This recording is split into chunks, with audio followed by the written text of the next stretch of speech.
তা হচ্ছে যে আজকে বাংলাদেশে আমরা দেখছি যে বিভিন্ন দল একসাথে বসছে, বিভিন্ন বিষয়ে একসাথে বসছে, তারা চিন্তা ভাবনা শেয়ার করছে এবং বিভিন্ন সিদ্ধান্ত নিচ্ছে। এটি একটি পজিটিভ সাইন, যেটি বাংলাদেশে 15-16টি বছর ছিল না।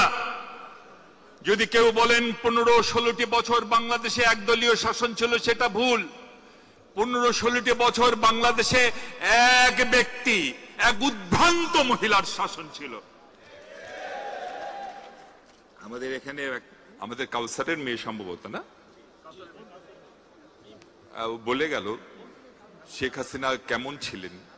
আসলেই উনি একটি রাক্ষসী ছিলেন। 15-16টি বছর উনি যেন মা দুর্গা সেজেছিলেন। মা দুর্গার যেমন 10 হাত, ওনারও যেন 10 হাত।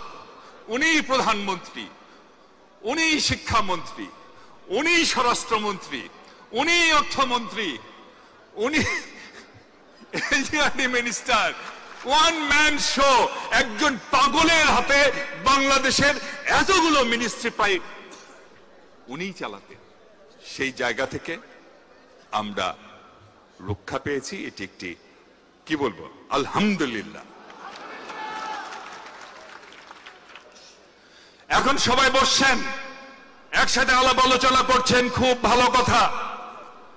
তবে এই বসার যদি অর্থ থাকে, এই লক্ষ্য থাকে, এই যে কোনো মূল্যে বিএনপিকে বেঁধে ফেলো, যে কোনো মূল্যে বিএনপিকে সাইজ করে রাখো, তাহলে বলবো 15-16টি বছর হাসিনাও বিএনপিকে সাইজ করতে চেয়েছে, বেঁধে রাখতে চেয়েছে। আপনারাও আমাদের বেঁধে রাখতে চান, সাইজ করে রাখতে চান।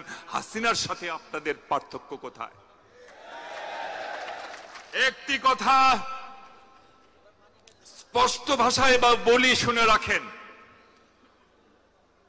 সবাই বিএনপিকে সাপোর্ট করবে, সব দল বিএনপির পক্ষে থাকবে, এমন কথা আমরা বলি না।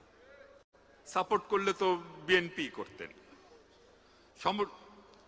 কিন্তু আপনারা তো আলাদা দল করেন, আপনারা আমাদের সাপোর্ট করবেন এমন আমরা আশা করি না। কিন্তু সাপোর্ট না করা এক জিনিস, আর ক্ষতি করার চেষ্টা করা সেটা কিন্তু ভিন্ন জিনিস।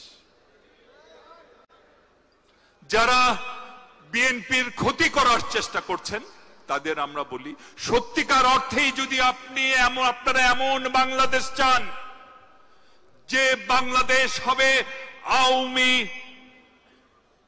মাফিয়া মুক্ত বাংলাদেশ, যদি আপনারা সত্যিকার অর্থে, অনেকে তো কথায় কথায় ডায়লগ দেয়, বলে একটা ভিতরে আর একটা আছে না, কিন্তু আপনি যদি সত্যি সত্যি এমন বাংলাদেশ চান যে বাংলাদেশ হবে আধিপত্যবাদী শক্তির প্রভাব মুক্ত, যদি আপনারা সত্যি এমন একটি বাংলাদেশ চান যে বাংলাদেশের জনগণই সিদ্ধান্ত নেবে কে তাদের চালাবে, কে তাদের নেতৃত্ব দেবে,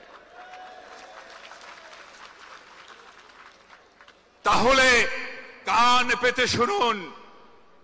যদি আপনাদের মন থেকে প্রত্যাশা এই হয়, তাহলে বিএনপির ক্ষতি করা আর নিজের পায়ের কুড়াল মারা ছাড়া ভিন্ন কোনো ভাবে বিষয়টি ব্যাখ্যা করা যাবে না।